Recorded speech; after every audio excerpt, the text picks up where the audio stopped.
बिस्मिल्लाहिर्रहमानिर्रहीम। अस्सलाम वालेकुम डियर स्टूडेंट्स। ये आज का जो हमारा लेक्चर है ये livestock assistant diploma LED battery parasitology, जिसका कोर्स कोड है पैरा 102, उसके मुतालिक है। और इस लेक्चर का जो हमारा टॉपिक है, उन्वान है, वो है preparation of thin and thick blood smears for blood protozoan in domestic animals.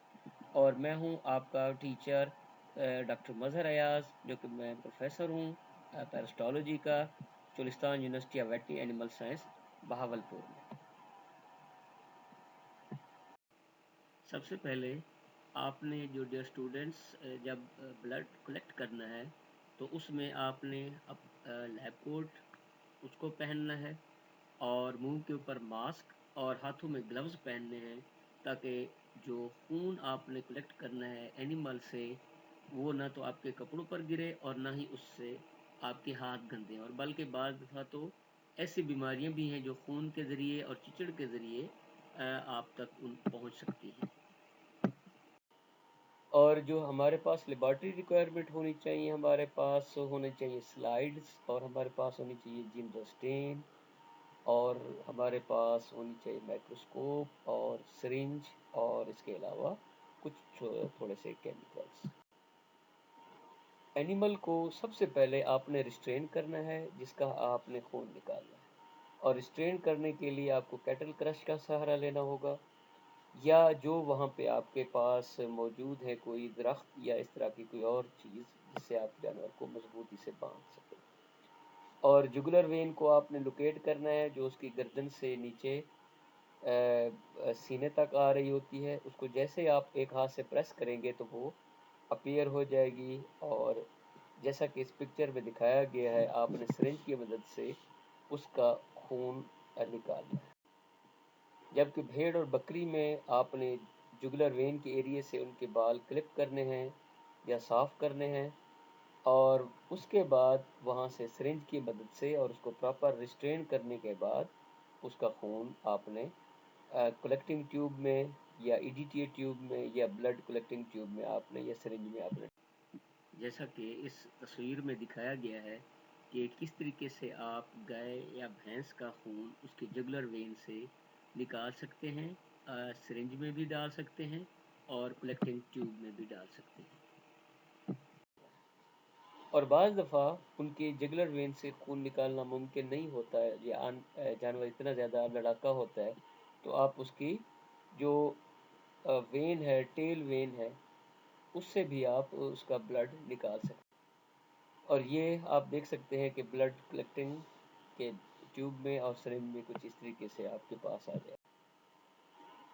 अब सिरिंज में से एक कतरा खून का लें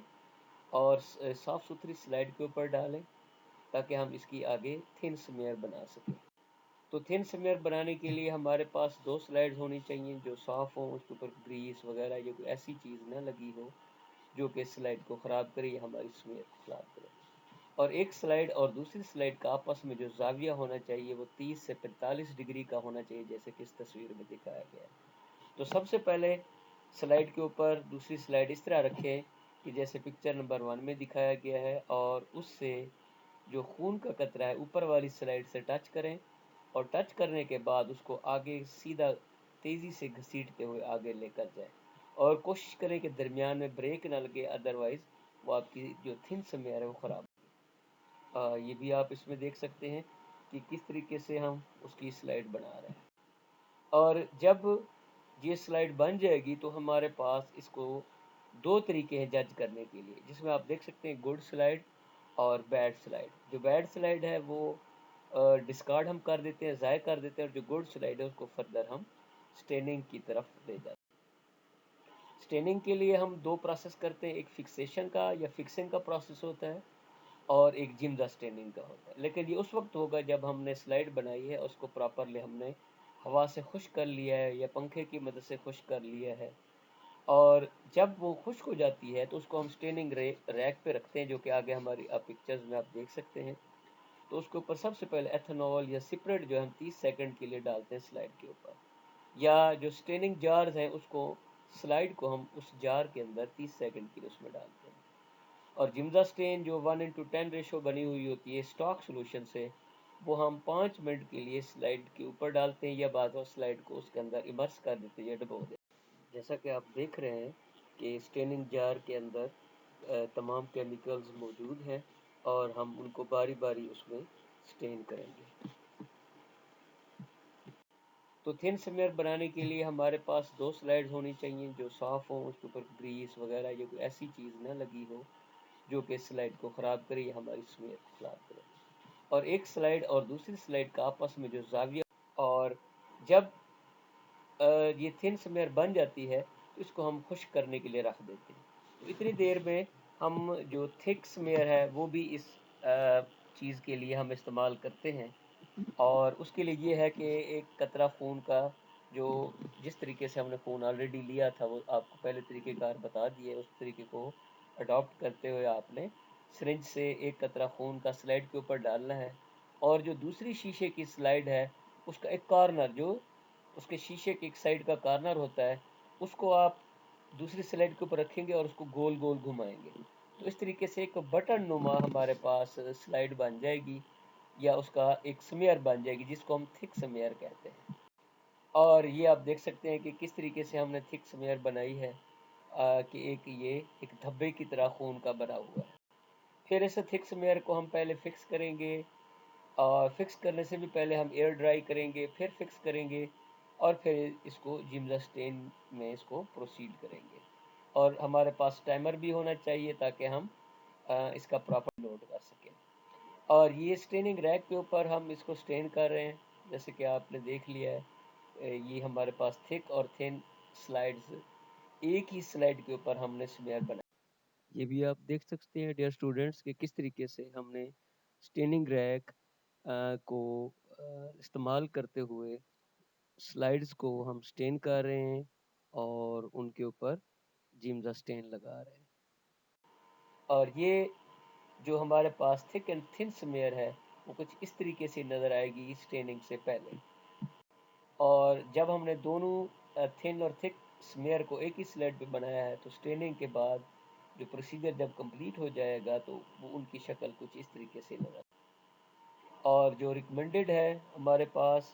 تھن سمیئر ان کی شکل کو ایسے نظر آئے گی۔ یہ جو سٹیننگ کے بعد تھن سمیئر ہیں وہ ہمارے، پھر ہم نے ان کو مائکروسکوپ کے نیچے دیکھنا ہے، اور مائکروسکوپ میں دیکھنے کے لیے ہمارے پاس سیدر ووڈ آئل ہونا چاہیے، اور اس کا ایک قطرہ ہم سلائڈ کے اوپر ڈالتے ہیں، اور مائکروسکوپ کا جو لینز ہے، جو نیچے والا لینز ہے جس کو سٹیج لینز کہتے ہیں، وہ 100x یا آئل ایمرجن لینز ہونا چاہیے، اور ہم جب ایک قطرہ سیدر ووڈ آئل کا سلائڈ کے اوپر ڈالتے ہیں اور آہستہ آہستہ سے وہ لینز مائکروسکوپ کا سلائڈ کے قریب لے جاتے ہیں تو ہمیں جو پیراسائٹس نظر آتے ہیں وہ ہم نے ریکارڈ کرنے ہیں، یا جو بھی آبزرویشنز ہمیں اس کی نظر آتی ہیں وہ ہم نے اس طریقے سے ریکارڈ کرنی کہ ایک نوٹ بک کے اوپر یا پریکٹیکل نوٹ بک جو ہم نے آلریڈی بنائی ہوئی ہے اس کے اوپر ہم اس کو لکھتے ہیں۔ تو بلڈ پروٹوزوا جو ہمیں نظر آئیں گے وہ ببیزیا ہے سب سے پہلے، اگر سسپیکٹڈ ہے اینیمل ببیزیا سے تو اس کی کچھ اس طریقے سے بلڈ سلائڈ کے اندر تصویر نظر آئے گی، اور جو ٹرپنوسوما ہے اس کی کچھ اس طریقے سے بلڈ سمیئر ہمیں نظر آئے گی، اور جو پلازموڈیم ہے جو کہ عام طور پر ملیریا پیدا کرتا ہے اس میں تھک اور تھن بلڈ سمیئر یا فلم جو ہے وہ کچھ اس طریقے سے نظر آئیں گی، اور جو لیشمینیا جو میں نے آپ کو پہلے بھی بتایا تھا کہ ایک مکھی کے کاٹنے سے پھیلتا ہے، تو اس کی جو بلڈ سمیئر ہے وہ ہمیں کچھ اس طریقے سے، اور جو عام طور پر تھلیریا ہے جو ہمارے جانوروں میں جو ہمارے غیر ملکی بریڈ ہے، اینیمل کی ایگزوٹک بریڈ ہے یا ہوسٹن فریزن بریڈ ہے، اس میں یہ مار زیادہ پایا جاتا ہے، تو اس میں ہمیں